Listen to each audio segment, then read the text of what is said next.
que por cierto, los aztecas, mexicas, nahuas, todo lo que, el florecimiento de esta ciudad tepaneca, se lo llevan. Les voy a decir por qué. Los tepanecas inclusive ya habían crecido como comunidad, como sociedad, y ya tenían el postecayón. Tenían postecas. ¿Dónde estaba el posteca? Los postecas aquí en Azcapotzalco. Estaban en San Marcos. Ahí en San Marcos, de las pocas cosas que hizo por ahí bueno, fue delegado y alcalde Moctezuma, es poner unos mosaicos, donde ahí ustedes van a ver que dice postecas. Sí, con los topónimos alusivos, sí, a los lugares a donde fue el hallazgo de la, sí, mujer posteca. Sí, porque Pablo estudia, lógicamente, y además se apoya mucho en investigadores.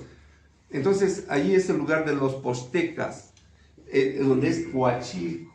Cosas que yo recogí de Don Octavio, precisamente, y es Coachilco. ¿Por qué? Porque inclusive los postecas, quiero decirles que eran la clase rica, los comerciantes, eran los acaudalados. ¿Por qué? Pues eran los comerciantes como Carlos Slim, ¿no?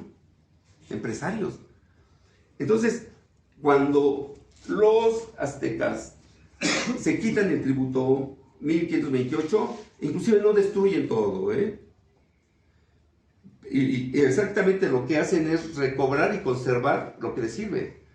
A toda esa clase del posteca se lo llevan a Tlatelolco.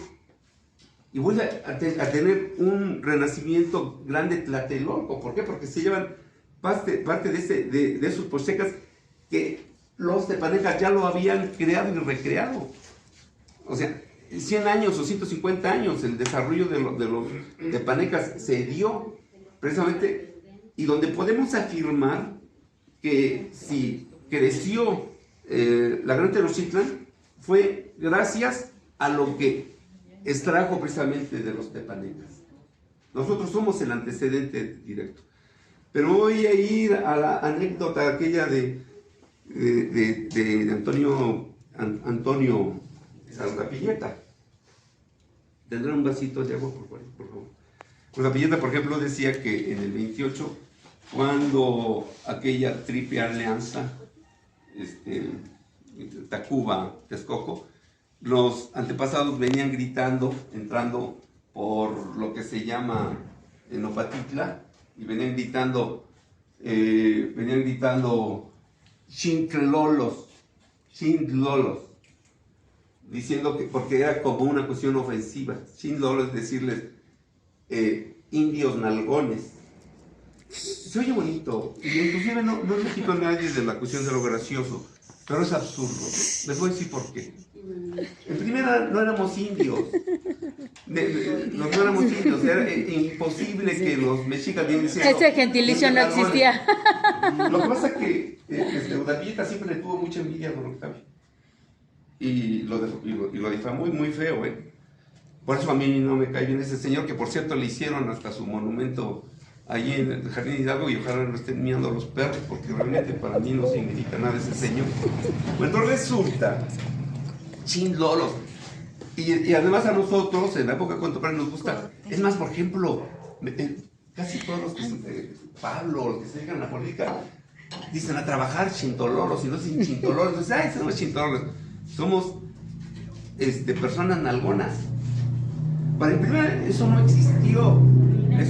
Porque andaban semidesnudos, la situación, sí, es que ellos andaban semidesnudos, no estaban viendo el volumen, y es una palabra que no tiene raíces en agua. Voy a Lucio Leiva, un maestro de la UAM, Derecho, no sé si lo conociste todavía, don Lucio, mi maestro. Entonces don Lucio, muchas gracias. Don Lucio, bueno, me estoy recordando a Leiva. Entonces resulta, me voy a la anécdota para poder. Mire, no quita que nos sigamos diciendo Xintololos, no hay problema, porque está muy simpático. Pero además ya fue algo que estamos adoptando. También Pero lo que sí quiero decirles es que es absurdo, porque es una manera de no entender bien la historia. Además, yo consulto a mis compañeros que sí saben náhuatl o le han estudiado más, y me dicen, es que Xintlolos no significa nada, es más, posiblemente sí es cintura. Por eso me acordé de Lucio Leiva. Dice, no, pues es que el náhuatl ha tenido tantas variaciones, pero fue una puntada de este señor. Y luego yo veo a una señora, Gabriela Jiménez, en casa de los chintololos y chintololas, y el chaneque le dice, se adopta un hombre, vean mi artículo del chaneque, los testículos, que ahí mando en las redes, y le pongo, adopta un hombre chintolola, que es culona nalgona, y la gente pega de grito. Entonces, si nosotros somos chintololos, hay que asumir que no estamos diciendo culones, nalgones, ¿no? Pues la verdad.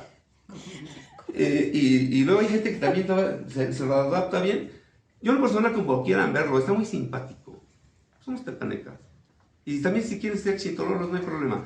Ahí se derivan 2 o 3 anécdotas también muy interesantes que están en la manera de crónica. Hago referencia a Marilena Solórzano, una gran cronista de aquí, que habla sobre el Chinto y el Lolo carretero, ¿verdad?, de 1900, y también estaba hablando sobre todo del Chinto y el Lolo, ¿sí? Pero va más o menos por ahí. Y entonces echamos por tierra aquella ocurrencia de don Urdapilleta. Bueno, a ver, eso pega así como para platicarlo. Entonces, Azcapotzalco tiene todo un concepto cosmogónico. Aquí está el Gran Teocalli. Yo estoy enfrente del Gran Teocalli. ¿Todos conocemos la parroquia, ahora catedral de Azcapotzalco? Claro. ¿Sí? Y, ¿saben? Les voy a decir, hay un catálogo, o lo que se llama también padrón de pueblos, que se publicó el 17 de febrero del 2019, Pablo Moctezuma, Gaceta de Azcapotzalco. CEPI, y creo que todavía fue la que nos menciona nada más los 25 pueblos y los 5 barrios. Que, por cierto, CEPI está siendo enemiga de los pueblos y barrios originarios. Donde mañana, por ejemplo, vienen unos representantes de ellos, porque ahora me entero que creo que Rafael Castellán le tira a ser diputado, y como siempre ha sido un arrastrado de ya de la CEPI, ahí anda haciendo labor para hacerse nota. Te digo, porque te interesa. Entonces, quiero decirles que nuestro trazo es cosmogónico. Entonces, estamos enfrente de la ahora catedral. Ustedes han pasado y caminado más la alcaldía, y ustedes han ido a la iglesia de San Martín Xochinahuac. Han ido ustedes a la de Santa María Malinalco. Han ido ustedes a la de San Francisco Xocotitl. Han ido ustedes a la de San Juan Tlihuaca. Han ido ustedes a San Sebastián. Bueno, quiero decirles que casi todos estos templos que fueron fundados o construidos, vamos a decir, entre el siglo XVI, recuerden que el 1500 es el siglo XVI, 32 años después, la misma catedral, es a la llegada de los franciscanos, son casi 16 años después, comienza a construirse, y respetan el orden cosmogónico. Cuando yo les estoy mencionando de estas iglesias, vayan, hagan la práctica. Todos vamos a poder entrar de frente al sol, todas, cuando son iglesias que tienen origen de pueblo originario. Por eso el nuevo concepto arquitectónico, los arquitectos, pues es más, la Reynosa pues está así de este lado, hacia el norte. ¿Por qué? Porque es el manejo ya, a lo mejor, el desconocimiento, precisamente ya no traen toda esta concepción ideológica, religiosa, y es más que nada el concepto de la construcción, es la arquitectura moderna. Veo también la de los electricistas, yo paso para ir a casa, son construcciones modernas, pero las antiguas, es más, Santa Cruz, la Santa Cruz de Yucatán todavía no, pero Santa Polonia. Apolonia Texcoco. Entonces, todas tienen esa orientación, ¿sí?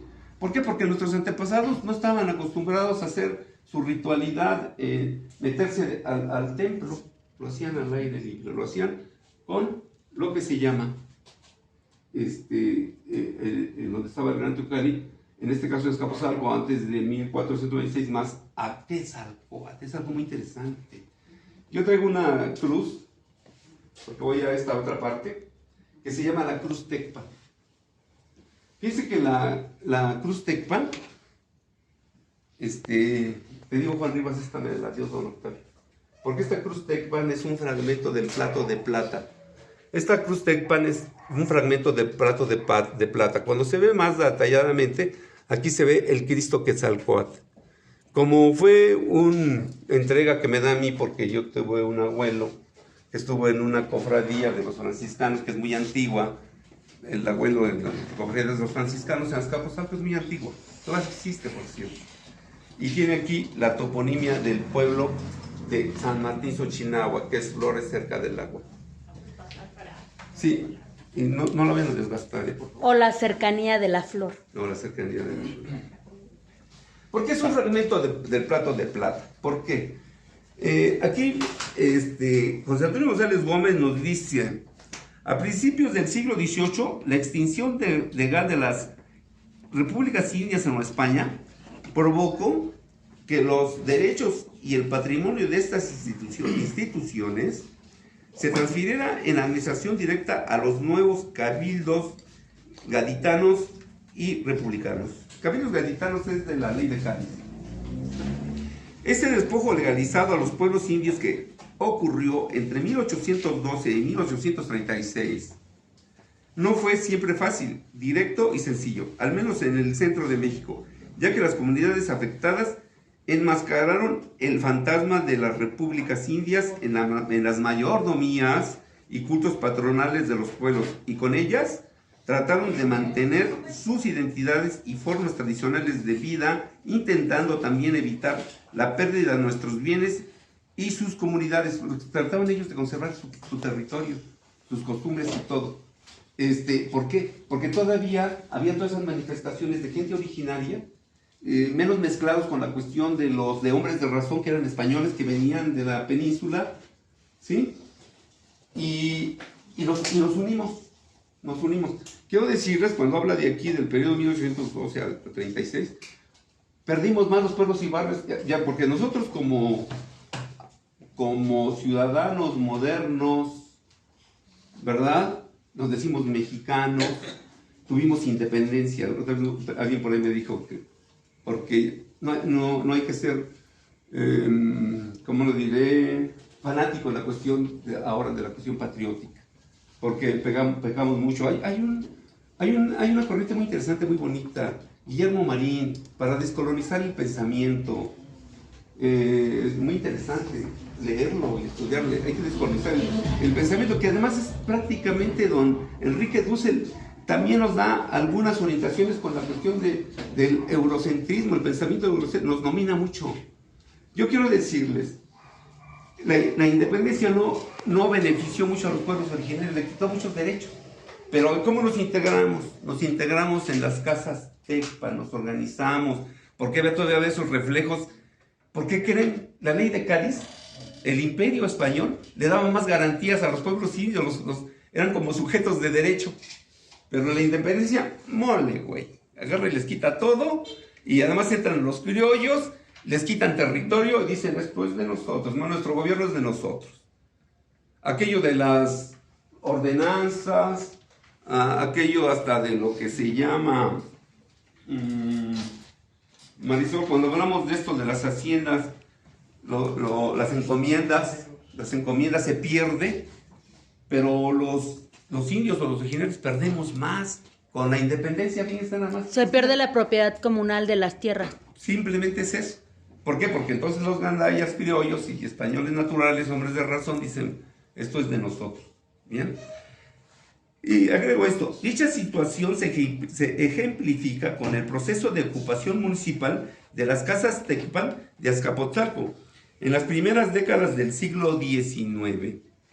Siglo XIX, estamos hablando de 1800, estamos hablando de la independencia. No nos fue muy bien a los pueblos indios. La reforma tampoco, ¿eh? Es más, fue peor, creo, porque inclusive ya estábamos bien metidos, los mexicanos ya bien orientados con nuestra Virgen de Guadalupe y todos así, todo bien lindo, jajajajaja. Y llega a Juárez y Moles también hasta le pega a la iglesia, ¿no? Que a lo mejor fue bueno o fue malo, pero eso ahorita no es nuestro tema. Dicha situación se ejemplifica con el proceso de ocupación municipal de las casas Tecpan. Había dos casas Tecpan en Azcapotzalco. La de Mexicapan y la de Tepanecapan. La de Mexicapan, podemos asegurar que estaba declarado de la vía. Hay una calle que se llama Tecpan. Por eso yo lo que estoy tratando de darles a conocer aquí nosotros, jóvenes compañeros, darle ese significado. Así cuando estoy hablando de Nopatitla, así como estoy hablando, por ejemplo, ¿saben ustedes que ustedes conocen la calle Lerdo de Tejada? Sí. Que va directamente a San Juan Tlihuaca. ¿Y saben a dónde va exactamente la calle de San Juan Tlihuaca? A los Ahuehuetes. Y si ustedes se paran en los Ahuehuetes, si hubiera un teodolito para hacer topografía, irían directamente a la puerta de nuestro gran Teocalli. Y es de oriente a poniente. Y por eso este lugar, no quiero romper paradigmas, simplemente es esto, de acuerdo a las narraciones de don Octavio. San Juan Tlihuaca, muchos dicen que es lugar de lo oscuro, de los brujos. Hay algo de eso, más bien allá en aquel lugar estaba precisamente el Tepochcalli y una escuela de medicina. Bueno, había escuela de medicina. Y significa donde abunda la oscuridad, pero la oscuridad para hacer las observaciones astronómicas y rendirle el culto a Tezcatlipoca, con un corredor que pasaba desde Texcolco, de Apolonia Texcolco, hacia San Juan Tlihuaca. Bien. Por eso el Corredor Oriente inclusive se habla que está como el inframundo, el lugar de Tezcatlipoca. Pronúncialo, por favor, compañero. Tezcatlipoca. Tezcatlipoca. Bien. Y de aquel lado, donde están los Ahuehuetes, se rendía un culto muy interesante. Estos Ahuehuetes en la antigüedad crecieron tanto que hicieron una especie de cueva, y era el lugar del oscuro. Y ellos partían en ritualidad del oscuro al sol. A la luz. Del oscuro a la luz. De Quetzalcóatl a Tezcatlipoca y de Tezcatlipoca a Quetzalcóatl. Son narraciones de don Octavio. Por eso que me interesaba que estuvieras, porque tú lo conociste. Y ahorita te vamos a dar precisamente la palabra, por favor, Andrés. Entonces, el pueblo tepaneca caminaba de la luz, del oscuro a la luz. Entonces eso es algo muy interesante porque nos sigue trazando lo que Mariana nos decía, ese trazo cosmogónico, ¿verdad? Y precisamente en el Tepeyac, es el cerro del Tepeyac. Este es un cerro, no es mi narizota que está así. Sí, por eso, si se dan cuenta, pues el dato político. Tepeyacac. El Tepeyac, el Tenayo, ¿sí? Por acá está Chapultepec, ¿sí? Porque eso era el gran Altepe, ¿sí? Y que luego también se llamó cuando es un poco ya más imperio, tiene otra denominación maestra, se llama Altecayo, algo así, ¿sí? Pero, entonces, quiero comenzar a dar esos datos para que sea interesante y cómo nuestro medio donde vivimos está lleno de simbolismos y significados. Y que eso nos debe de dar identidad. Y entonces cuando yo me voy a las casas Tecpan, que fue una manera de tener defensa, y fue precisamente casi cuando el tiempo de Benito Juárez, la Reforma, estamos hablando 1850, todavía existían, fíjense, todavía teníamos de alguna manera, les decíamos los principales, porque por ahí se figura un señor que se llama Baltasar, los Rocha les dieron lugar porque eran originarios, pero también estaban mezclados con criollos, e inclusive nos vamos entonces luego para llegar hasta 1890. Ángel Cimbrón es un nombre de razón, licenciado. Cuidado con los licenciados. Él precisamente se unió con un señor que se llamó el director del Imparcial, que se llamó Manuel, el director del Imparcial, que era, acuérdense que el Imparcial era un medio que era como Televisa en aquel tiempo para don Porfirio. Y ahí se reunieron todos esos intelectuales.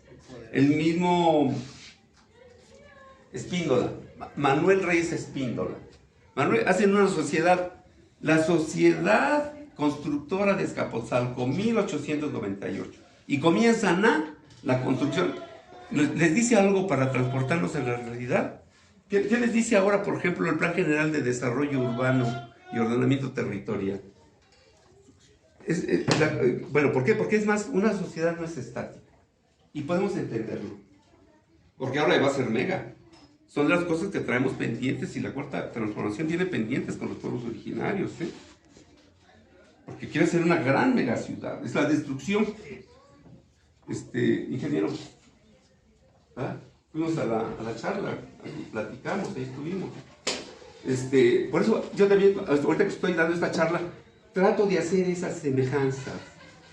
Pero entonces en 1898, don Ángel Simbrón y el Ríos de Píldora comienzan. ¿Por qué creen que entonces la colonia Clavería y San Álvaro? Entonces eso, a principios de siglo, ¿qué creen que pasa?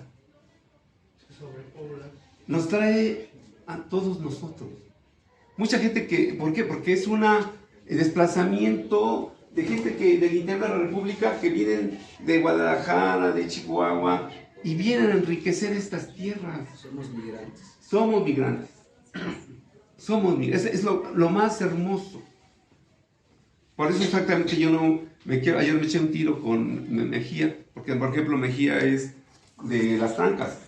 Es de Las Trancas, Nueva Tesosomoc, es una colonia, que inclusive les falta mucha información. Las Trancas, Nueva Tesosomoc sería un pueblo o comunidad derivada de pueblo originario, como sería Santa Inés. Lo que pasa es que yo me he puesto a estudiar un poco más. Hay una relación con unas gentes bolivianas que me enseñan mucho sobre plurinacionalidad. Entonces me ayudan a incorporar eso. Por ejemplo, la gente que inclusive, aunque no hayamos, nuestros papás no sean netamente de aquí, pero sí nacimos aquí, somos originarios contemporáneos. Es una gran cosa también. Eso tampoco es excluir, es integrar. ¿Sí? Pero también que no nos vengan a chamaquear, ¿no? ¿Por qué? Porque precisamente lo que nosotros queremos es que si la historia es la historia de la lucha de las clases, ¿verdad? Es muy importante la lucha de las clases, el materialismo histórico, para comprender la historia. Hay un autor muy interesante en el CCH, me acuerdo que llevé ese libro de este señor, Juan Brom, exactamente. Juan Brom, para comprender la historia. Es en serio. Entonces, queremos comprender la historia, ¿sí? Y tener que comprender la historia de Azcapotzalco. Somos un crisol, ¿sí?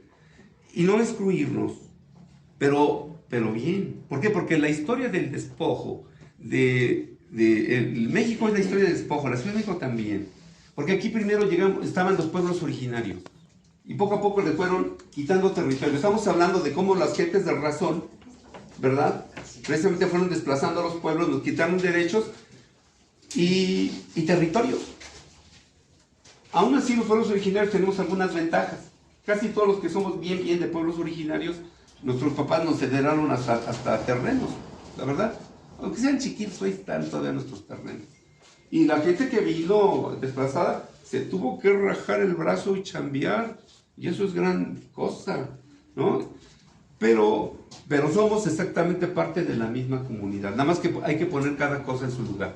Y así como la historia del despojo también es la historia de la representatividad. Porque hay gente, por ejemplo, aquí en Azcapotzalco, por ejemplo, a partir de la ley de pueblos, acuérdense que se emite en 2017, tiene que entrar en vigor en el 2018. Aquí en la alcaldía es este señor Vidal Llerenas. Ya andaba por ahí Miguel Vargas, que es originario. Lara, Eduardo Lara. Por allá ando yo también, ahí está la maestra. En la representatividad ponen a otro tipo que ni siquiera es originario. Ese es el problema. Pero además todavía a lo mejor aquí bien, ya llegó y como sujeto de derecho obligado que tiene la institución, alcaldía, vamos a hacer un trabajo para poder recrear el tejido social de los pueblos. No, al contrario, se hace guaje. ¿Por qué? Porque no son gente leal, no son gente derecha, no son gente honrada. Y aún así entonces, aunque sea Morena, pues tiene sus intereses.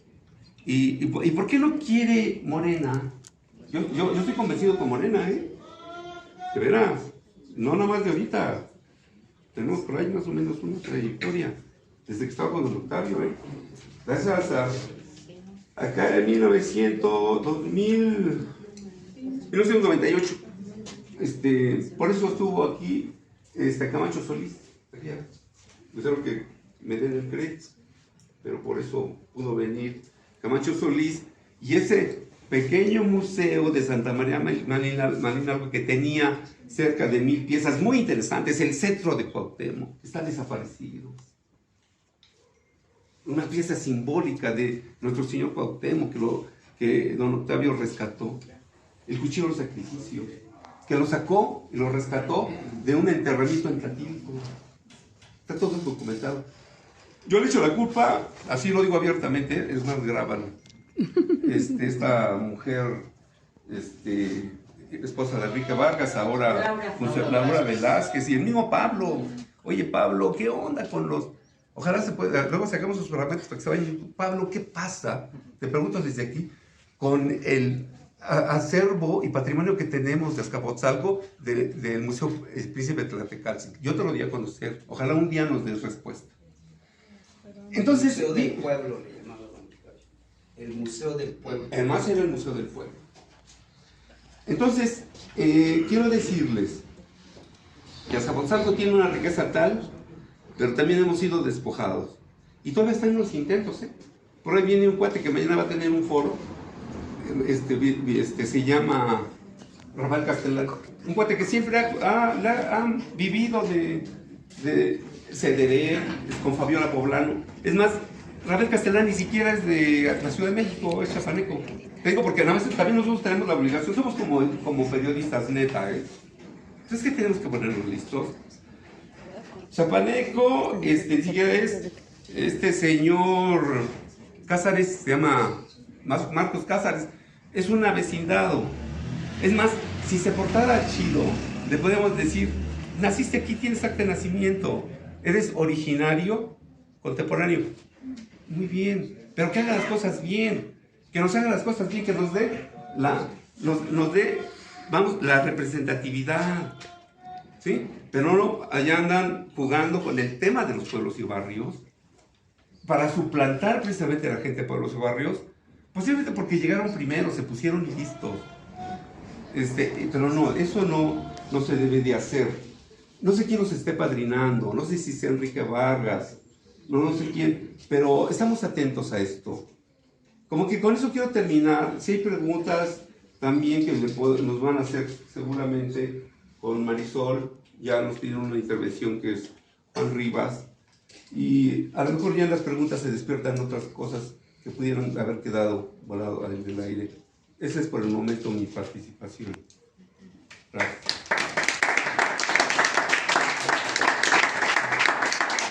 Es que ella es la conductora, esta compañera Angélica. Ok, si quieres alguna participación. ¿Y de cuánto, compañeros? ¿De 2 minutos o de...? 3 minutos. Ok. Sí, Juanito Rivas, y luego que se abra la ronda de preguntas por ustedes. Ok, entonces habla primero el compañero y después se abre la ronda de preguntas.